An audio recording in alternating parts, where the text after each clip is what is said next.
आज बिहान मैले एउटा समाचार सुनेको थिएँ होइन, त्यो समाचारमा भनेको थियो कि सुदूरपश्चिम प्रदेश सबैभन्दा गरिब प्रदेश भन्ने होइन।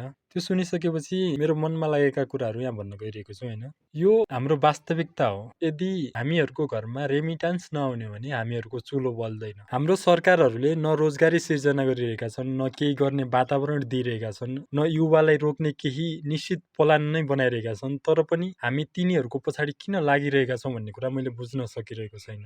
भनिन्छ कुनै पनि ठाउँको विकास हुनमा त्यो ठाउँको राजनीतिले महत्त्वपूर्ण भूमिका खेलिरहेको हुन्छ। तर हाम्रा देशका यी राजनीतिज्ञहरू भ्रष्ट हुँदा पनि किन हामीहरू तिनीहरूकै पछि लागिरहेका छौँ? आज हामीले यो कुरा किन मनन गर्न सकिरहेका छैनौँ? उनीहरूले एउटा गुणस्तरीय जीवन जिइरहँदा किन हामी सिटामोलको लागि मर्नुपर्ने स्थितिमा पुगिरहेका छौँ? आज यी स्थानीय र प्रदेश सरकारमा यति भ्रष्टाचार छ कि त्यहाँ सर्वसाधारण व्यक्ति जाने हो भने त्यहाँका ढोकाहरू कहिले पनि खुला हुँदैनन्। तर एउटा पार्टीको चाकडी गर्ने व्यक्ति गयो भने उसले सधैँ कमिसनमा योजना ल्याइरहेको हुन्छ। आज एउटा गरिबले दिनभर काम गरिरहँदा पनि उसलाई आफ्नो दैनिकी धान्न धौधौ परिरहन्छ। तर यहाँको पार्टीको चाकडी गर्ने मान्छेले केही नगरी पनि गुणस्तरीय जीवन बिताइरहेको छ। के यो कुरा हामीले बुझ्नु पर्दैन? आखिर कहिलेसम्म यिनै नेता र यिनै पार्टीको पछि लागेर आफ्नो भविष्य खोजिरहने?